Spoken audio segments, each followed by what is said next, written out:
Hi. Hi my love, c'est Diana, j'espère que vous allez bien. Je pense que vous avez déjà constaté une différence, non? Vous n'avez pas encore remarqué? Attendez, je vous montre.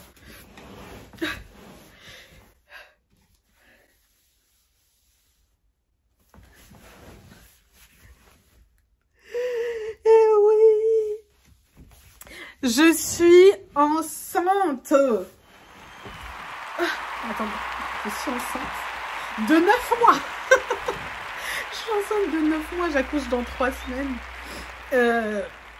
environ. Lorsque cette vidéo sortira, à mon avis, mon bébé sera déjà né.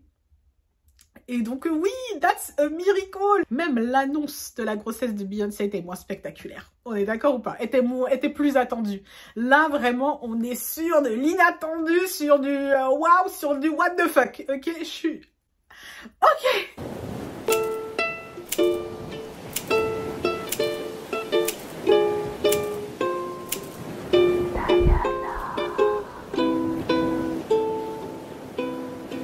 J'ai commencé à faire les vidéos sur ma chaîne pour parler de cancer, il n'était pas question d'enfanter dans les prochaines années. Et je vous ai même dit, on m'a dit dans 10 ans j'aurai pas d'enfant, que j'aurai pas d'enfant du tout et que c'est ce qui m'a... Bon, vous savez quoi? Quand j'étais à l'université, j'ai une amie, d'ailleurs plusieurs de mes amis qui m'ont dit « Diana, tu devrais écrire un livre sur ta vie, parce que tu vis des choses quand même assez invraisemblables. » Et lorsque je vois comment est-ce que mon destin se dégoupille, se déroule devant moi, je me dis, yes, je devrais écrire un livre parce que there is something, il y a un truc, est-ce que c'est possible de ne pas gérer son destin comme ça, d'avoir une destinée aussi rocambolesque? Non, je ne crois pas. Eh bien écoutez, c'est moi. I'm here. And pregnant. Il faut que je vous raconte toute cette histoire. Dans ma dernière vidéo, déjà, j'étais enceinte. Il y en a qui l'ont peut-être remarqué. J'avais commencé à prendre du poids et tout. Là, bon, je suis remplie, d'accord? Alors, dans ma dernière vidéo, je vous parlais de mon absence, du cancer, de la récidive. Je vous ai parlé de pas mal de choses et surtout d'ablation du sein. Et j'avais dit que j'allais faire une vidéo sur comment s'est passée l'ablation du sein, comment se passe une ablation de sein, etc. Et qu'on allait vraiment en parler plus en profondeur, sauf que entre-temps, voilà, beaucoup de choses se sont déroulées, beaucoup de choses se sont dégoupillées, dont une grossesse complètement inattendue. Donc je me suis dit, je vais devoir revenir avec... je vais devoir vous l'annoncer à un moment ou à un autre. C'est quand même après le cancer. Enfin, d'ailleurs, je ne sais pas où placer encore cette grossesse. Après ou avant le cancer. En tout cas, après, chronologiquement, après le cancer, c'est quand même la chose la plus importante de mon existence actuellement. Yes! Donc, il était impossible pour moi de continuer à faire des vidéos sans vous dire que, voilà, j'ai l'intention d'accoucher dans quelques semaines parce que bah, ma vie va changer. Et comment elle va changer? Pourquoi? Comment nous en sommes arrivés là? La dernière fois qu'on s'en est parlé de cette histoire d'enfants, il s'agissait de ne pas avoir des enfants pendant 10 ans, il s'agissait de d'infertilité, il s'agissait de conserver les ovocytes, il s'agissait de les congeler. Comment nous en sommes arrivés là? Je vais vous expliquer. Je vais vous expliquer. Lorsque je suis retournée en Côte d'Ivoire l'année dernière, au mois d'octobre, pour vivre ma best life, quand j'avais décidé de stopper mes traitements, j'avais gardé un traitement d'hormonothérapie. C'était des comprimés à prendre tous les jours et des injections à faire. Les injections, j'ai rapidement arrêté. Parce que c'était, et d'ailleurs l'hormonothérapie également, c'était invivable. Je rappelle l'objectif de ces injections et de l'hormonothérapie, c'est de bloquer les hormones féminines, donc de me mettre en préménopause. Préménopause, en fait, ça veut dire ménopause, c'est juste que comme j'ai pas l'âge de la ménopause, on met pré-ménopause parce que ça précède la vraie ménopause, mais en réalité c'est une ménopause avec tous les désagréments de la ménopause. Bouffée de chaleur, sueur froide, évidemment, arrêt total des règles, prise de poids, tout ce qui va avec. Après, c'est pas systématique. Hein. s'entend bien, toutes les femmes qui sont en ménopause n'ont pas tous ces symptômes-là, mais moi, bon, je suis sujette à ce genre de symptômes, donc j'avais absolument tout. Ce qui était supportable dans un pays au climat, comment dire, au climat, on est dans quel climat ici? Bref, ce qui est supportable dans un pays au climat mi-froid, mi-chaud, ne l'est pas dans un pays au climat tropical.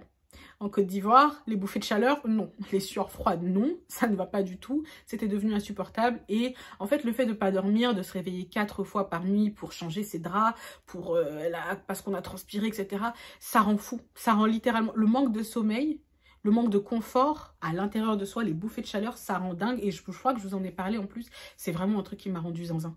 J'ai tout coupé. J'ai tout arrêté. Sans aucun regret. Et donc, ça faisait donc, plus d'1 an que je n'avais pas eu mes règles, puisque c'est un traitement que j'avais commencé, surtout les injections, que j'avais commencé dès le début de ma chimiothérapie en 2020. Donc, j'avais pas eu mes règles jusqu'en 2021. Je gardais en tête cette donnée parce qu'elle peut être importante pour la compréhension de la suite. Et en tout cas, moi, dans ma compréhension des choses, je me dis que ça peut avoir aussi un impact. Donc en janvier, après être retournée 3 mois à Abidjan, en janvier, je dois revenir en France, faire mes analyses, mes contrôles.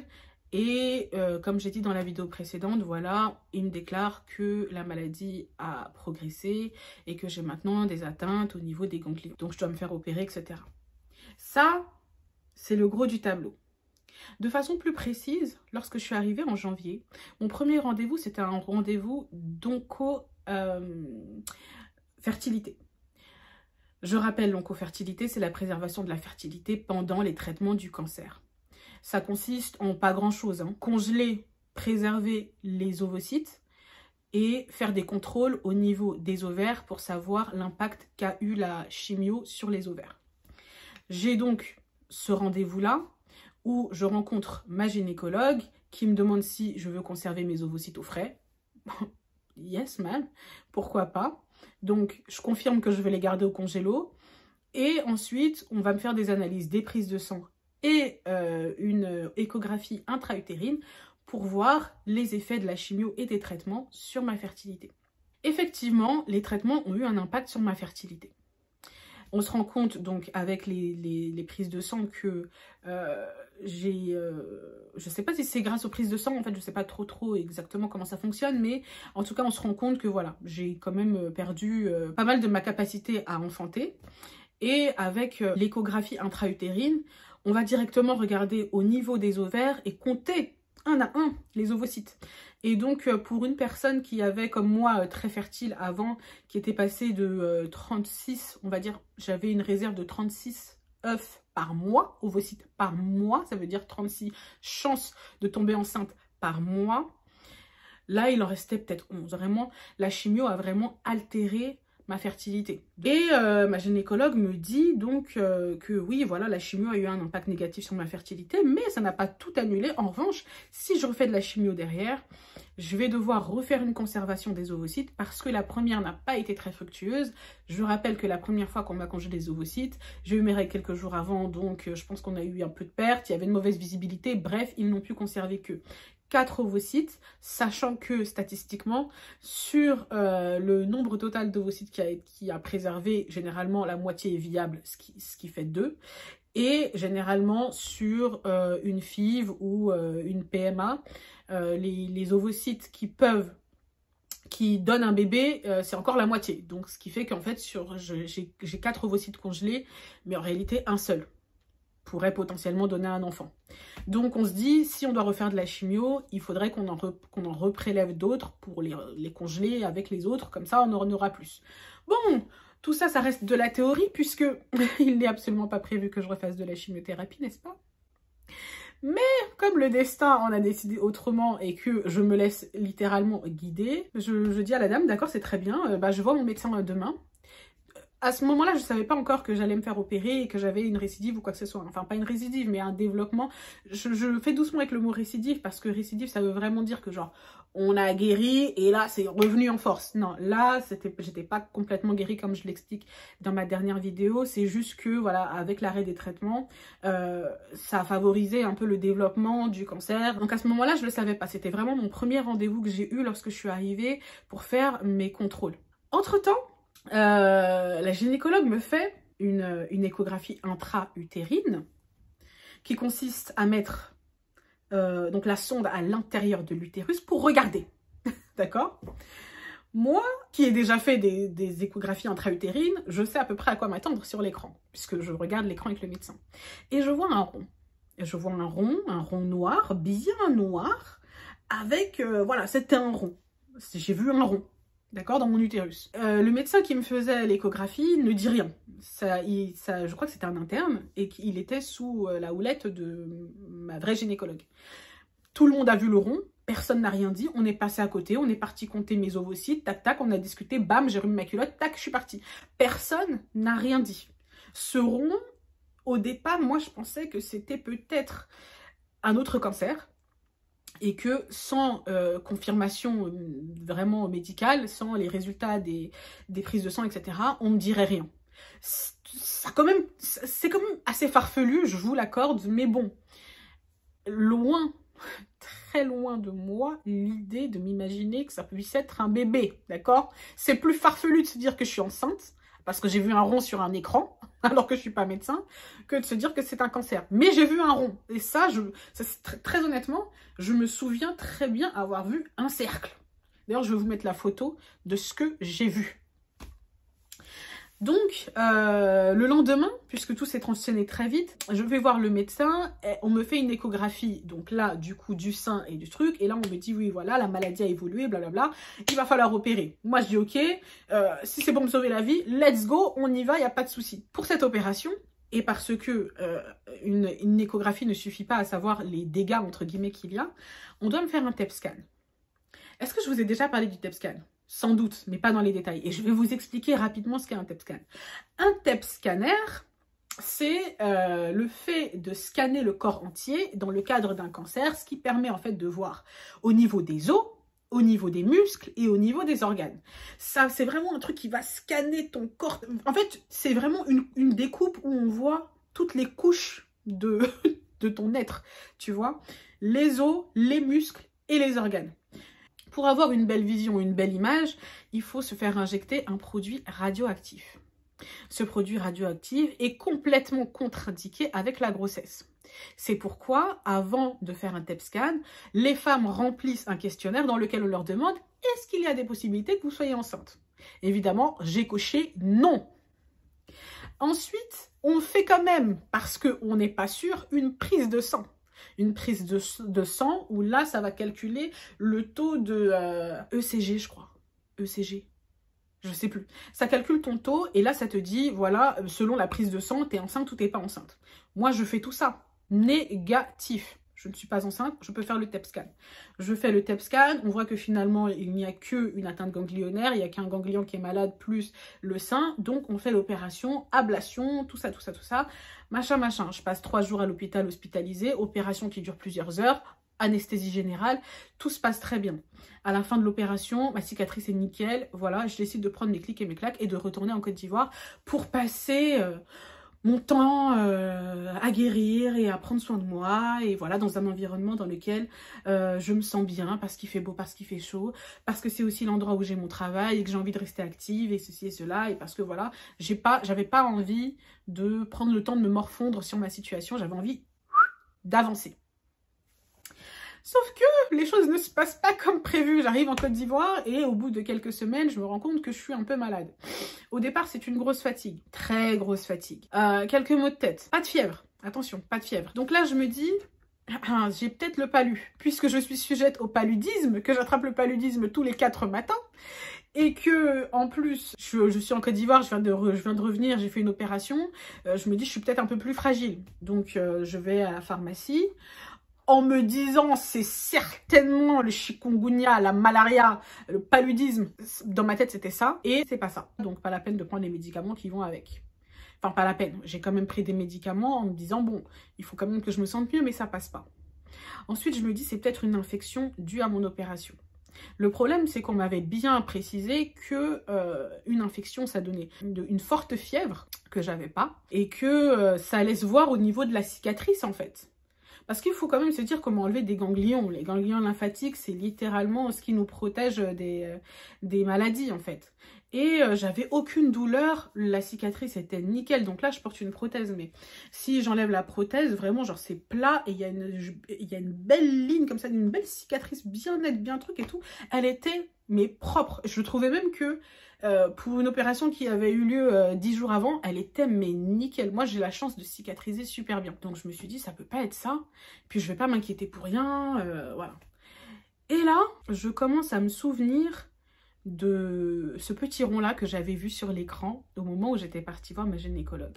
Et l'idée que je sois enceinte commence à m'effleurer l'esprit parce que, soit dit en passant, ce qu'il faut faire pour avoir un bébé, je l'ai fait. C'est pas comme si ça allait tomber du ciel, on est d'accord. Donc, je vais pas vous expliquer comment on fait les bébés, j'imagine que vous le savez.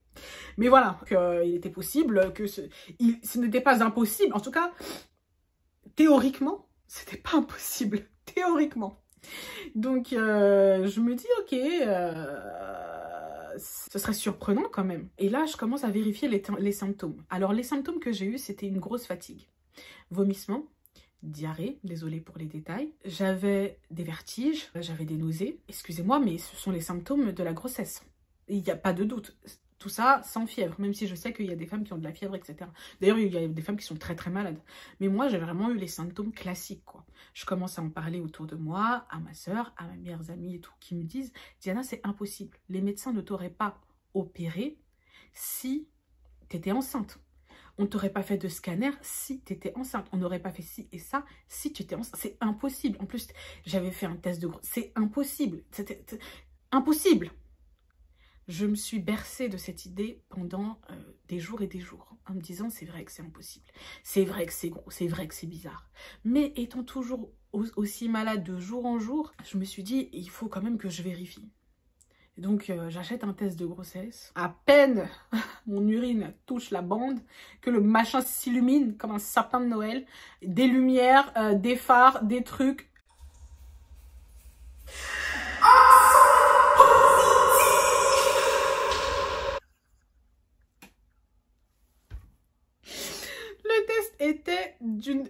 Il était si positif. J'ai jamais vu un test de grossesse aussi positif. Le bail était positif.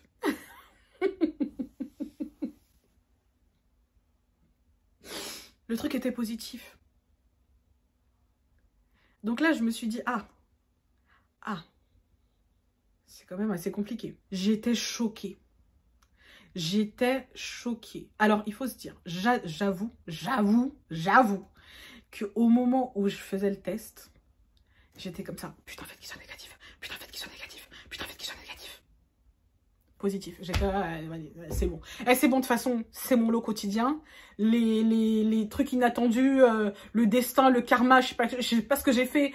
De toute façon, c'était sûr que ça allait être positif. Je vois pas pourquoi ma vie se dégoupillerait comme ça. Et ça, ce serait... Non, pourquoi? Depuis 2020, je maîtrise plus rien. Pourquoi est-ce que je maîtriserais là quelque chose? C'était sûr. Quand j'ai vu, j'étais en mode, ok, bah voilà. Donc, je vais en parler à ma soeur et tout, mais on est choqués, c'est invraisemblable. Et en fait, après l'opération, il était prévu que je retourne en France quelques temps après pour vérifier la cicatrice, pour voir aussi si j'avais pas... Parce que ça peut créer des œdèmes au bras, etc. Donc on a le bras qui gonfle et tout. Moi j'ai eu de la chance, j'ai pas eu ça.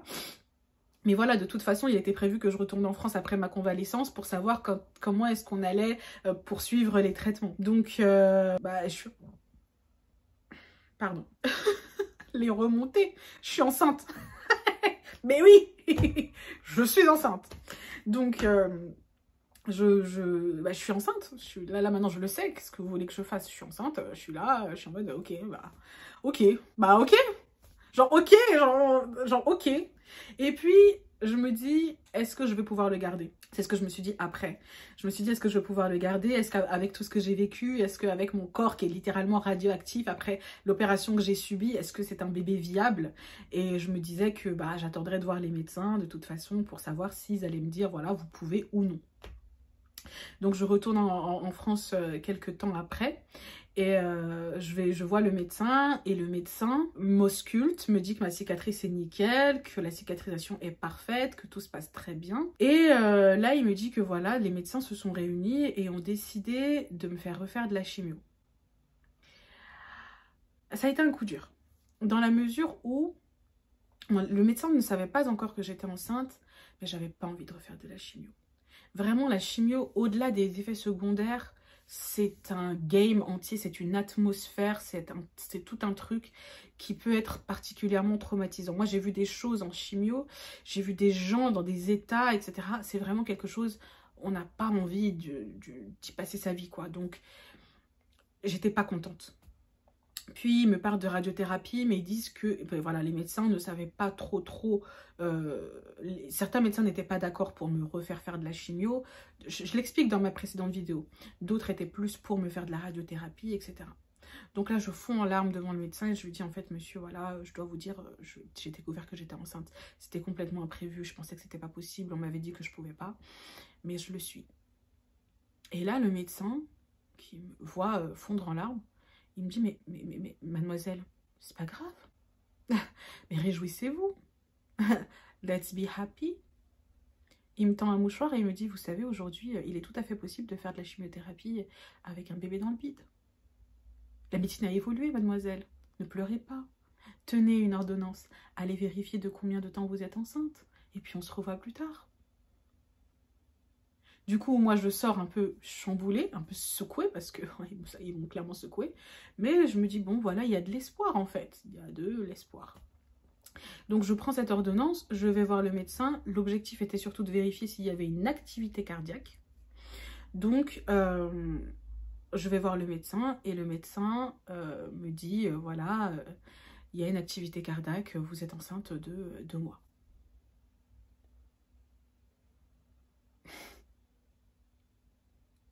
La grossesse se déroule parfaitement bien.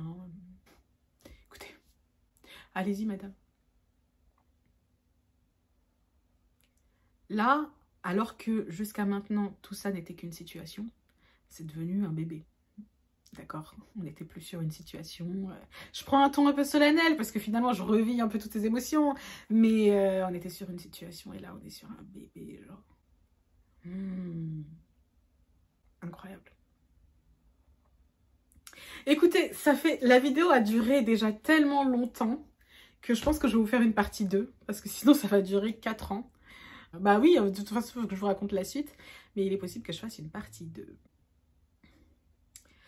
Et donc, je vais préparer la partie 2, si c'est pour la partie 2. Sinon, je vais continuer directement. Radiothérapie, etc., etc. Donc, voilà. Nous, médecins, nous sommes réunis et nous avons conclu que, voilà, en première instance, que l'idéal, ce serait d'interrompre la grossesse.